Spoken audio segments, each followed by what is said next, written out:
IAL చేస్తున్న డిమాండ్స్కు support చేస్తూ న్యాయవాదులకు మరియు జూనియర్ న్యాయవాదులకు 5 సంవత్సరాల వాళ్ళ మెయింటెనెన్స్ కానీ వాళ్ళు ఆర్థికంగా నిలబడేదానికి జూనియర్ న్యాయవాదులు 10,000 రూపాయలు ఇస్తామని చెప్పేసి కూటమి ప్రభుత్వం మేము ఎన్నికల హామీ ఇవ్వడం జరిగింది.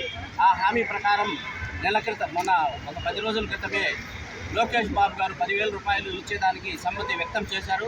ఆ 10,000 రూపాయలు జూనియర్ న్యాయవాదులకు వచ్చేటట్లుగా మా వైపు నుంచి మేము ఖచ్చితంగా కృషి చేస్తాం. వాళ్ళకి 10,000 రూపాయలు వచ్చేటట్లుగా చేస్తాం.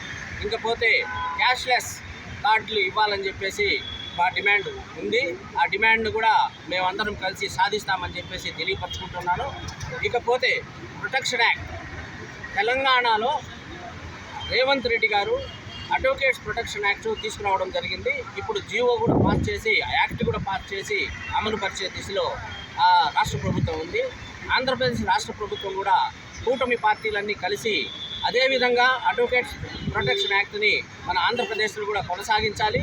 ఇమీడియట్లీ మీరు శాసనసభను ఏర్పాటు చేసి శాసనసభల్లో ఈ అజెండాను పెట్టి పాస్ చేయాలని చెప్పేసి మేము న్యాయవాదులు అందరం కూడా రాష్ట్ర వ్యాప్తంగా నిరసనలు వ్యక్తం చేసుకుంటూ కోరుకుంటున్నాము. దాన్ని కూడా అమలు పరచాలని చెప్పి కూడా మేము కోరుకుంటున్నాము. అదేవిధంగా మా ఐఏఎల్ రాష్ట్ర నాయకులు సాయి చెప్పినట్టుగా న్యాయవాదులకు ఇల్లు లేని న్యాయవాదులకు ఇల్లు ఇప్పిస్తామని చెప్పేసి హామీ ఇచ్చారు. ఈ హామీని కూడా నెరవేర్చాలని చెప్పేసి ఎక్కడైనా సైట్ ఉంటే మార్కెట్ వాల్యూకా లేకపోతే ఉచితంగా ఇవ్వాలా అనే దాని గురించి వారి ఆర్థిక పరిస్థితులను బట్టి న్యాయవాదులకు ఇచ్చేదానికి సందిగ్ధత వ్యక్తపరిచారు. నారాయణ గారితో గారు ఇంతకుముందు నారాయణ గారు మినిస్టర్గా ఉన్నప్పుడు కూడా మేము ఇచ్చేదానికి మా అడ్వకేట్స్ క్లర్క్స్కి నేను ఒక లిస్టు తీసుకొని వచ్చి పోమని చెప్పినాను. ఒక్కరు కూడా దాని మీద స్పందించిన వాళ్ళు లేరు. అదేవిధంగా మన న్యాయవాదులు కూడా చాలామందిని నేను అడిగినాను. నేను పర్సనల్గా ఇప్పిస్తాను మీకు ఇల్లు, మీరు కానీ ఎవరెవరికి న్యాయవాదులకు ఇల్లు లేవో వాళ్ళందరికీ కూడా నా చేతికి కానీ ఇస్తే నేను ఇప్పుడుండే ఎన్టీఆర్ గృహాల్లో కానీ లేకపోతే మీకు ఇంకొక దిక్కు కానీ ఇప్పించేదానికి సిద్ధంగా ఉన్నాను. ఎవరైనా ముందుకు వచ్చి దానికి బాధ్యత తీసుకొని రమ్మని చెప్పినాను. ఎవరు రాలేదు. ఇప్పుడైనా కానీ ఐఏఎల్ భుజాన వేసుకొని ఈ కార్యక్రమాన్ని కానీ అమలుపరిచి మన ఎంతమందికి న్యాయవాదులకు ఇల్లు కావాలి, అది మార్కెట్ విలువ కావాలా లేకపోతే ఉచితంగా ఇచ్చే విలువగా ఇల్లు కావాలా అని కానీ చెప్తే ఉచితంగా ఇల్లు అయితే ఇప్పుడు సిద్ధంగా ఉన్నాయి. చాలా ఇళ్ళు మిగిలిపోయి ఉన్నాయి. ఆ ఇళ్లల్లో కూడా నేను ఇప్పించేదానికి సిద్ధంగా ఉన్నాను. ఆ దిశ వైపు కూడా మా నాయకులందరూ ప్రయాణిస్తానని చెప్పేసి ట్రై చేస్తానని చెప్పేసి కోరుకుంటున్నాను. నాకు ఈ అవకాశం ఇచ్చిన మా ఐఏఎల్ నాయకులకు నమస్కారాలు తెలియజేస్తున్నాను.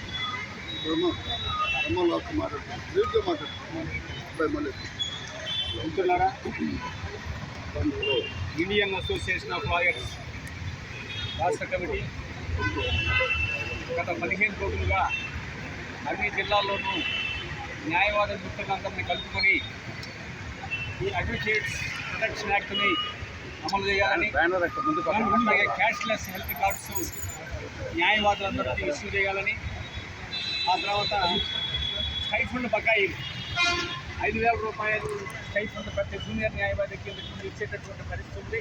అది కాస్త ఆగిపోయింది. కాబట్టి దాన్ని కంటిన్యూ చేయాలని, 5,000 స్థానంలో జూనియర్ న్యాయవాదులకు 5 సంవత్సరాల పాటు 10,000 రూపాయలు స్టైఫండ్ ఇవ్వాలని చెప్పని ఐఏఎల్ రాష్ట్ర వ్యాప్తంగా ఉన్న న్యాయవాదులందరినీ కలుపుకుని ఆందోళన చేస్తూ ఉంది. అందులో భాగంగానే ఈరోజు మన నెల్లూరు కోర్టు కాంప్లెక్స్ ప్రాంగణంలో ఈ నిరసన కార్యక్రమాన్ని పెట్టాము. కాబట్టి న్యాయవాద మిత్రులందరూ కూడా నిరసన కార్యక్రమాల్లో పాల్గొన్నారు. కాబట్టి ఏంటంటే ప్రభుత్వం తక్షణమే స్పందించి జూనియర్ న్యాయవాదులకు 10,000 రూపాయల స్టైఫండ్ని విడుదల చేయాలని, అట్లాగే న్యాయవాదులందరికీ క్యాష్లెస్ హెల్త్ కార్డ్స్ ఇష్యూ చేయాలని